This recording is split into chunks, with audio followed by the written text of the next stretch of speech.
The past few days, when I've been at that window upstairs, I've thought a bit of the shining city upon a hill. But there's another city. There's another part to the shining city.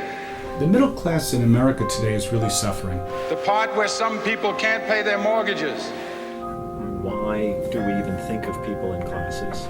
Where students can't afford the education they need, and middle-class parents watch the dreams they hold for their children evaporate. The death of the middle class has been greatly exaggerated.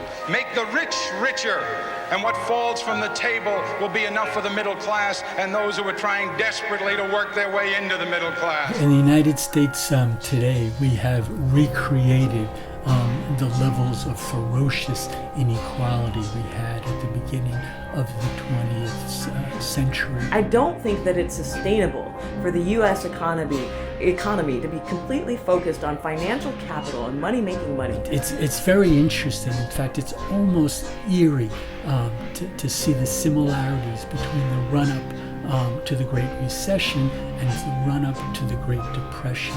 Never before in all our history have these forces been so united against one candidate as they stand today. They are unanimous in their hate for me, and I welcome their hatred.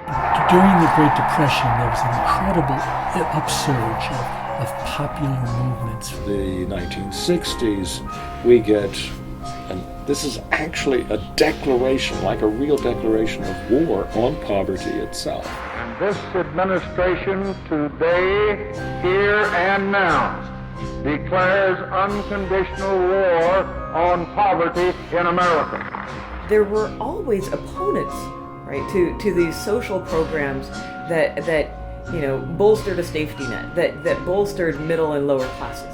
The era of big government is over. Reagan, George H.W. Bush, Bill Clinton, and then George W. Bush. Largely 30 years of obliviousness. So we can't fix what's wrong in schools if we don't fix poverty, if we don't make transportation more accessible.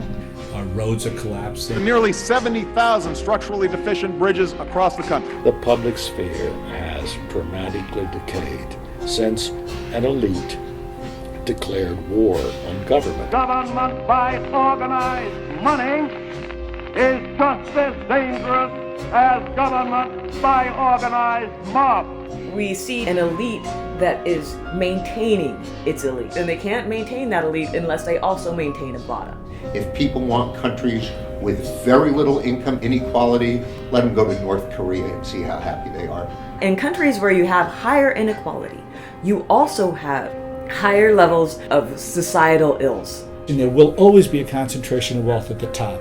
Some of it will be feckless. There is despair, Mr. President, in the faces that you don't see, in the places that you don't visit, in your shining city. So what we have to do is ensure that everyone has income security, and we already produce enough for that to happen. You cannot have a thriving democracy if you have incredible amounts of wealth concentrated in the pockets of a few. This nation is more a tale of two cities than it is just a shining city on a hill. I've spoken of a shining city all my political life, but I don't know if I ever quite communicated what I saw when I said it.